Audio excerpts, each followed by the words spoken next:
Game 2 ng Ginebra at Rain or Shine. And sa start pa lang ng laro, may kita agad natin yung 3-point shot ni RJ Abarrientos. He's been so consistent all conference long. Matik na yan for best player of the conference.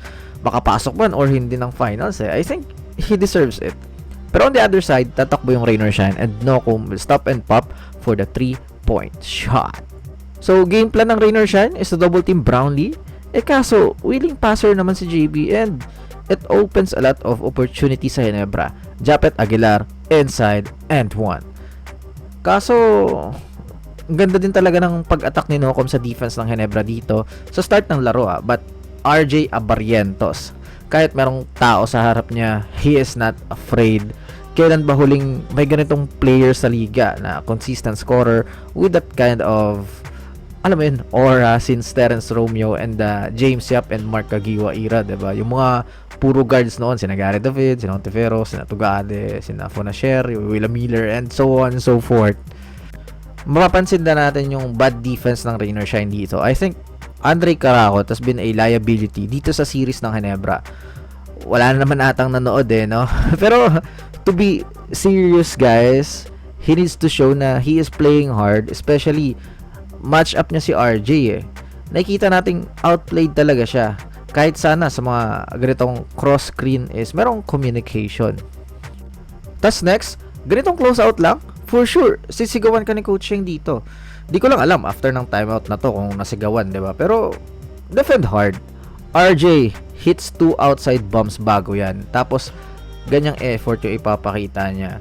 This is not a hate video guys Malay mo napapanood niya rin para the next game he will put some effort. I'm just saying kung ano yung nakikita natin again, not a hate video. After that, nilabas na siya ni Coach Sheng. Even here with Santillan, he is man up with JB pero letting him get to his spot is kamot ulo ka talaga.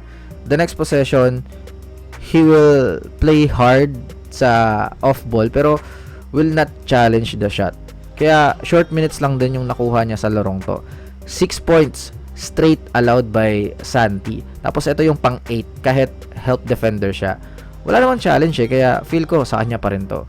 Lumobo na yung laman ng Ginebra after 1. Sa second quarter, magkakaroon ng personal run si Jalen Johnson para makabalik ng kaunti yung Elasto Painters, giving all his effort to put up some points. Kayod siya ng kayod dito But again, yung defense ng Rain or Shine. I think, kung si Kalen Chongson sana to, hindi ganito yung mga looks ni Brownlee. Karamihan, puro makeable shots na JB Then, pagbalik ni Caracot, alat talaga. Turnover, transition points para sa Ginebra. Again, I think Rain or Shine is just making it easy kay JB. Manaytay is kain na kain lang ni Brownlee pag one-on-one situation. Tapos dito, pag off-ball, mag-go under pa siya, hirap talaga sa coverage without Chongson. Tapos yun nga, yung point guard matchups. RJ breaks the ankle of Caracot for the midi. Whew! Tapos GG talaga pag Ginebra pa yung tumakbo kesa sa inyo. A total meltdown for Rain or Shine. Some takeaways is Rain or Shine yung nag-adjust instead of Ginebra adjusting.